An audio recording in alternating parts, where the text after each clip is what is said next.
নমস্কাৰ নিউজৰ বাতৰিলৈ স্বাগতম জনাই ষ্টুডিঅ'ৰ মজিয়াত মই পল দাস চাহক আজিৰ সংবাদ যোৰহাটৰ গড়মূৰত জৈৱ বৈচিত্ৰ্য ক্ষেত্ৰ দেৱ অৰণ্য মুকলি প্ৰকৃতিপ্ৰেমী দেৱ বৰাক যোৰহাট পৰিৱেশ মঞ্চই প্ৰদান কৰিলে পৰিৱেশ বান্ধৱ উপাধি নিউজৰ বিশেষ প্ৰতিবেদন যোৰহাট জিলাৰ উপকণ্ঠৰ উত্তৰ পশ্চিম যোৰহাট গড়মূৰত মুকলি কৰা হয় জৈৱ বৈচিত্ৰ্য ক্ষেত্ৰ দেৱ অৰণ্যৰ যোৰহাট পৰিৱেশ মঞ্চৰ উদ্যোগত আৰু স্থানীয় ৰাইজৰ সহযোগত দেৱ অৰণ্যৰ মুকলি কৰে মঞ্চৰ উপদেষ্টা বিপিন খঙিয়াই। মোৰ নাম শ্ৰী দেহ বৰা। মই আজি পৰিৱেশৰ লগত জড়িত হৈ থকা প্ৰায় 50 বছৰমানেই হ'ল। গতিকে এতিয়া মই সম্পূৰ্ণ কৰি উঠাইছোঁগৈ আৰু মোৰ এতিয়া অকলশৰীয়া মানুহে চব চিন্তা কৰিব লাগে আৰু এতিয়া মই বেছিকৈ চিন্তা কৰিবলগীয়া হৈছে চাৰিমুঠি জীৱ জীয়াই থকাৰ কাৰণে আৰু জীৱ জন্তুসোপা জীয়াই থাকিলে আৰু গছ গছনিবিলাকো যদি ভালে কুশলে থাকে মই ভাবোঁ মানুহবিলাকো দেহা মোৰ ভালে থাকিব আৰু ভগৱানে সহায় কৰি আমাক আগবঢ়াই লৈ যাব বুলি মই কামনা কৰোঁ। আৰু চৰকাৰৰ ফালৰ পৰাও মই আহ্বান কৰিছোঁ, মোৰ ইয়াত হৰিণা পশু আছে আৰু 3 মই ফৰেষ্টক নিজে ধৰি পেলাই চঞ্জাই দিলোঁ। গতিকে আৰু বাকী থকাকেইটা মই ইয়াতে ৰাখিছোঁ, যদি চৰকাৰে মোৰ প্ৰতি কৃপা কৰি বেৰটোৰ ব্যৱস্থাটো কৰি দিয়ে মই ধন্যবাদ মানিম। ধন্যবাদ।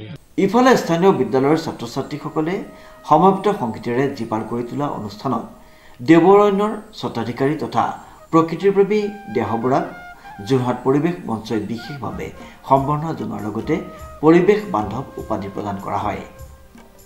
2 নম্বৰ 2025 চনৰ গৰুমৰা মাজুলী গাঁৱৰ দেহেশ্বৰ বৰাৰ এখন অৰণ্য প্ৰায় 18 বিঘামান মাটি আছে। সদ্যহতে তেখেতে 14 বিঘামান মাটিত বিভিন্ন ধৰণৰ গছ পুলি, ঔষধীয় গছ, ফল মূলৰ গছ বা পশু পক্ষী এইবিলাক থকা আৰু ইয়াত মাজে সময়ে পশু শহাপহু বা হৰিণা এইবিলাকো চলে, হাতীও কেতিয়াবা আহে। এনেকুৱা এখন অৰণ্য আমি যোৰহাট পৰিৱেশ মঞ্চৰ ৰাইজৰ সহযোগত আজি এই অনুষ্ঠানটো পাতিছোঁ। দেৱ অৰণ্য আমি গ্ৰহণ কৰিছোঁ আৰু তেখেতে আমাক এই অৰণ্যখনৰ কাৰণে দায়িত্ব দিছে প্ৰতিপালন কৰিবৰ বাবে আৰু তাৰ লগতে আমি কেইবাটাও কাৰ্যসূচী ইয়াত গ্ৰহণ কৰিছোঁ আৰু এই সম্পৰ্কে আমাৰ আজি দেৱ অৰণ্যখন মুকলি কৰিছে আমাৰ সহকৰ্মী এজন ডক্টৰ বিপিন খঙিয়া, তেখেতে ক'ব। কিন্তু মই এটা কথা ক'ব বিচাৰোঁ যে এই অৰণ্যখন অতি সুন্দৰ, বিশেষকৈ ছাত্ৰ ছাত্ৰীৰ কাৰণে এটা পৰ্যটকৰ এটা কেন্দ্ৰবিন্দু হৈ পৰিব আৰু তেখেতক আমি উৎসাহ দিবৰ কাৰণে স্থানীয় মানুহখিনিৰ লগত জড়িত হৈ পেলাই এইখিনি চোৱা দায়িত্ব আমি কৰিম আৰু ইয়াক যাতে আমি আৰু এখন ভাল এখন অৰণ্য এখন কৰিব পাৰোঁ, অসমৰ এখন অৰণ্য, সেইখিনি কাৰণে আমি চিন্তা চৰ্চা কৰি আছোঁ। ইয়াত ৰাইজৰ সহায় সহযোগ লাগিব আৰু এই অৰণ্যখনত ভুমুকি মাৰিলে বহুখিনি কথা জানিব পাৰি, বিশেষকৈ ছাত্ৰ ছাত্ৰীৰ কাৰণে বিজ্ঞানসন্মত কিছুমান কথা এইবিলাক বৰ দৰকাৰী, তেওঁলোকে জানিব পাৰে আৰু তেওঁলোকৰ নিজৰ এটা কেৰিয়াৰ কাৰণেও এটা পাথেয় হ'ব বুলি মই আশা কৰিছোঁ। আৰু আশা কৰিম যে এই অৰণ্যখনে অসমৰ ভিতৰত এখন জাগতিক অৰণ্য হ'ব আৰু ইয়াৰ যিজন গৰাকী দেহেশ্বৰ বৰা, তেখেতৰ নিজৰ পৰিশ্ৰম আৰু নিজৰ যিখিনি জ্ঞান, যিখিনি অভিজ্ঞতা সেইখিনি কৰি ৰাইজৰ সহযোগত তেওঁলোকে অধিক আগবাঢ়ি যোৱাৰ আশা মই ৰাখিছোঁ আৰু তেখেতক মই শুভেচ্ছা জ্ঞাপন কৰিছোঁ। ইয়াৰ পিছত মোৰ এটা বিশ্বৰ দৰবাৰত এটা স্থান পাওক আৰু অৰণ্যখন আজি শুভ মুহূৰ্তত মুকলি কৰে আমাৰ মঞ্চৰে উপদেষ্টা ডক্টৰ বিপিন খঙিয়া। উল্লেখযোগ্য যে প্ৰাণৰ শিল্পী জুবিন গাৰ্গৰ প্ৰতি শ্ৰদ্ধা জনাই তেখেতৰ প্ৰতিচ্ছবিৰ সন্মুখত বন্তি প্ৰজ্বলনেৰে আৰম্ভ কৰা অনুষ্ঠানত পৰিৱেশ মঞ্চৰ সমূহ কৰ্মকৰ্তাৰ লগতে স্থানীয় ৰাইজে অংশগ্ৰহণ কৰা পৰিলক্ষিত হয়। উল্লেখযোগ্য যে গড়মৰা মাজুলী গাঁৱৰ নিবাসী তথা প্ৰকৃতিপ্ৰেমী দেহ বৰাই বহু বছৰ পূৰ্বে নিজা প্ৰচেষ্টাৰে গঢ় দিছিল এই অৰণ্যখন। প্ৰচাৰ বিমুখ দেহ বৰাই চৰকাৰী আৰ্থিক সাহায্য অবিহনে প্ৰকৃতিৰ পৰিৱেশ সৃষ্টি, জলবায়ুৰ নিয়ন্ত্ৰণ আৰু জীৱ জন্তু চৰাই চিৰিকটিৰ খাদ্যৰ বাবে অৰণ্যখন নিৰ্মাণ কৰাৰ সমান্তৰালকৈ সমগ্ৰ গড়মৰা অঞ্চল সেউজীয়া কৰাৰ লক্ষ্যৰে পথৰ কাষে কাষে একক প্ৰচেষ্টাৰে ৰোপণ কৰিছে বিভিন্ন গছপুলি।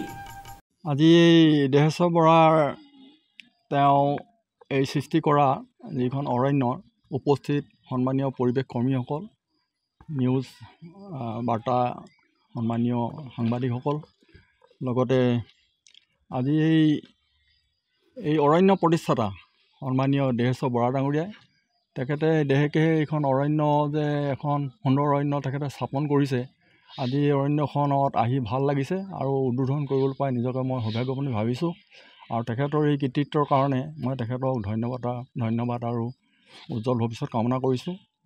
আচলতে পৰিৱেশ বুলি ক'লে সাধাৰণতে আমাৰ বিশেষকৈ 4টা কথা আহে। এটা হৈছে যে পৰিৱেশ, যিটো এনভাইৰনমেণ্টেল কণ্ট্ৰল বুলি কয়, আৰু দ্বিতীয়টো হৈছে মাটি পানী সংৰক্ষণ, যিটো ছইল এণ্ড ৱাটাৰ কনজাৰ্ভেশ্যন, তৃতীয়টো হৈছে ৱাইল্ড লাইফ আৰু চতুৰ্থটো হৈছে মেডিচিনেল প্লেণ্ট। এইকেইটাই বিশেষকৈ পৰিৱেশত আচলতে জড়িত। আৰু এনেই অৰণ্য বুলি ক'লে আমি আমোদ প্ৰমোদৰ স্থান বুলি ভাবোঁ, কিন্তু ইয়াৰ লগতে এই চৰাই চিৰিকটিয়ে হওক বা অৰণ্যৰ যিবিলাক গছ গছনি হওক, এইবিলাকো আচলতে এটা অকল পৰিৱেশৰ সৌন্দৰ্যই নহয়, এটা আমাৰ পৰিৱেশৰ ওপৰতো গভীৰ প্ৰভাৱ পেলায়। কাৰণ ভাৰতীয় যিটো এনভাইৰনমেণ্টেল নেশ্যনেল কমিশ্যন 1953 চনত কৈছিলে যে এডোখৰ জিঅ'গ্ৰাফিকেল মাটিৰ কালিৰ যিমান মাটিকালি থাকে 3/4 এভাগ তাত গছ গছনি থাকিব লাগে। আৰু সেইটো পাহাৰীয়া ঠাইত 60% থাকিব লাগে, তেতিয়া পৰিৱেশটো নিয়ন্ত্ৰণ হয়। আৰু এই পৰিৱেশৰ বিষমতাৰ কাৰণে এতিয়া আমাৰ আছে কি গ্ৰীণ হাউচ এফেক্ট হৈছে, এচিড ৰেইন হৈছে, ওজন লেয়াৰ ডিপ্লেশ্যন হৈছে, মেৰু অঞ্চলত বৰফ গলিছে বা ইত্যাদি নানা বিসংগতি ঘটিছে। সেইকাৰণে আচলতে গছ গছনি আমি ৰুই আচলতে বায়ুমণ্ডলৰ কাৰ্বন ডাই অক্সাইডটো বঢ়াই তেতিয়া আমাৰ গ্ৰীণ হাউচ এফেক্ট, এই এফেক্টবিলাক লাহে লাহে আমাৰ কমাব পাৰিম। গতিকে আমাৰ দেহেশ্বৰ বৰা ডাঙৰীয়াই যি প্ৰচেষ্টা লৈছে, সেইটো আজি মানে এনেকুৱা এটা শুভক্ষণত উদ্বোধন কৰিবলৈ পাই নিজকে মই ধন্যবাদ দিছোঁ। আৰু তেখেতে এই প্ৰচেষ্টা অব্যাহত ৰাখক। ইয়াৰ দ্বাৰা অকল পৰিৱেশ কৰ্মী বুলি নহয়, আমাৰ ডক্টৰ নেহৰুৱে কোৱাৰ দৰে আমাৰ এটা শৈক্ষিক দিশতো এটা ইয়াত প্ৰভাৱ পেলাব আৰু আমাৰ ছাত্ৰ ছাত্ৰীসকলকো উপকৃত কৰিব। পুনৰ তেখেতলৈ মই ধন্যবাদ আৰু উজ্জ্বল ভৱিষ্যত কামনা কৰি, যাৰ পৰিপ্ৰেক্ষিতত যোৱা সময়ত কেইবাটাও অনুষ্ঠানে প্ৰকৃতিৰ বাবে দেহগৰাক বহু সময়ত সম্বৰ্ধনা জনাই বঁটা প্ৰদান কৰাৰ পাছত তেওঁ সৃষ্টি কৰা অৰণ্যখন ৰাইজৰ বাবে যোৰহাট পৰিৱেশ মঞ্চই মুকলি কৰি বিশ্ব দৰবাৰত প্ৰতিষ্ঠা কৰাৰ প্ৰয়াস কৰিছে। আশা কৰা হৈছে যোৰহাটৰ গৌৰৱত সৃষ্টি হোৱা জৈৱ বৈচিত্ৰ্য ক্ষেত্ৰ দেৱঅৰণ্যলৈ সকলো আহি ইয়াৰ পৰিৱেশত বিলীন কৰিব পাৰিব নিজৰ অনুভূতি আৰু প্ৰত্যক্ষ কৰিব পাৰিব বিভিন্ন প্ৰজাতিৰ উদ্ভিদ, জীৱ জন্তু, চৰাই চিৰিকটি। প্ৰশান্ত গায়নৰ এক বিশেষ প্ৰতিবেদন, নিউজ নাও।